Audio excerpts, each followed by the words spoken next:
Hey everybody, Jochen here, and I've got some quick tips for you on settings for the Elder Scrolls Online.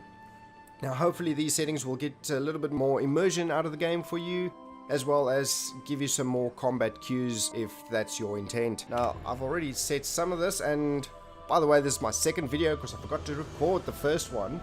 But yeah, let's go. Settings. Under settings, actually let's start with controls. In the controls section, the first things I'd like to do is go into controls, go to movement, and then you'll see there's a toggle walk run. Now this is generally unbound, but I've bounded to numpad / just because that's the slash in the walk run, and it works quite well. You can just quickly flip over your mouse hand and click on that button over there. Now what that would do is when you run all the way, you can just flip that over and just walk, which is sometimes a little bit more immersive, especially if you want to walk in, just take in the entire area in a town or whatever. Okay, so that's the first one. Now if we go back to controls and you go down past combat, past user interface.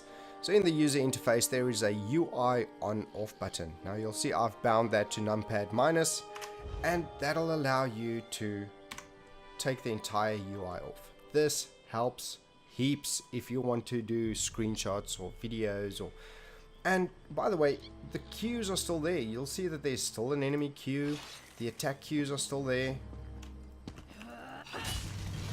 so you can still see things happening, you can still see the combat.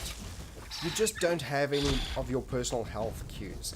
If you do get low on health, you actually have a red border around the screen popping up. So hopefully you see that red border. So that tells me that I'm close to death now. So let's maybe just run away. Now let's move over to some of the other settings. So settings video. Personally, I like playing in full screen mode because I found that if it's full screen borderless or windowed, the frames per second drops quite a lot. You'll see I'm averaging anything from 70 to 100 frames a second, but when I put it to windowed full screen, then it actually drops down to about 30 or 23, which is horrible for immersion. So I play in full screen mode, and then you'll see my resolution is on 3840 x 260. Now I've actually got a HD video, 1920 by 1080, but I'm choosing to run in DSR, which is double the dynamic resolution or whatever, and at 3840. Now what that does is when we look at the character itself, everything is just smoother, cleaner, just makes it look so much more beautiful. So if your PC can handle it, that's a definite must in my book. Now down to gameplay. So into settings and gameplay. Foot inverse kinematics. This seems like a small thing, but look at my feet at the bottom over here. As soon as I switch that off, all of a sudden I'm kind of floating in the air. Let's see, there you can see I can kind of float in the air. Now if I switch that back, settings, gameplay, switch that back on, you'll see my feet are now on the ground.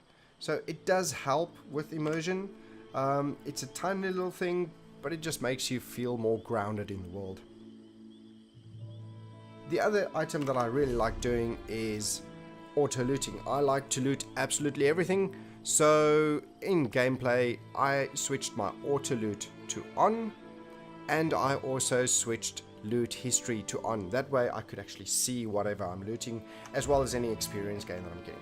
So to show you the auto loot on functionality, let's just kill this little guy again. Now you'll see this outline means that he's lootable, and when I loot him on the bottom right, you'll see that I got some echo, rawhide, and the experience you saw just before that. So the auto loot and the loot history gives you that out of the box. Some of the other interface settings that I've got here is the quest tracker. So I've switched the quest tracker off just to keep that. So in the top right you'll see the quest tracker is now on, but I opted to go to interface and switch that off. Now it doesn't mean that your quests aren't tracked, it just means that that active quest tracker is not listed over there, but you can still go to your journal and you'll see that your quests are still highlighted over here as the active quest. Okay, and the other settings under interface is the chat bubbles. Now I've switched the chat bubbles on, and I made sure that the only known players is off. That means that anybody in the world that says any self, say, yell, tell, group or emote actions will actually come up as, I'm going to say, hi. And you can see that little bubble popping up. Now, even with this chat bubble active, I have not seen a lot of people in the world use it. But if you do encounter anybody, at least you'll see a visual cue on the screen of anybody chatting, and you don't have to look at your chat box on the bottom left all the time. And now the final setting tip that I've got for you is if you go to settings and go to combat, go down here and the buffs and debuffs, switch that to automatic. As soon as you switch that to automatic, you will actually see, let's go pick a fight over here and I'll show you exactly what that looks like. So you can see the buffs that I've got now, and it's built in. You don't need to do anything else. They do give it to us. Now again, there's some add-ons that add these things to you, but just with the right setting you can have it readily available. And that's it for my video on the settings for Elder Scrolls Online. Press that like button down below, subscribe to my channel for more Elder Scrolls Online content and other content as well, and thank you for watching. Yoken out.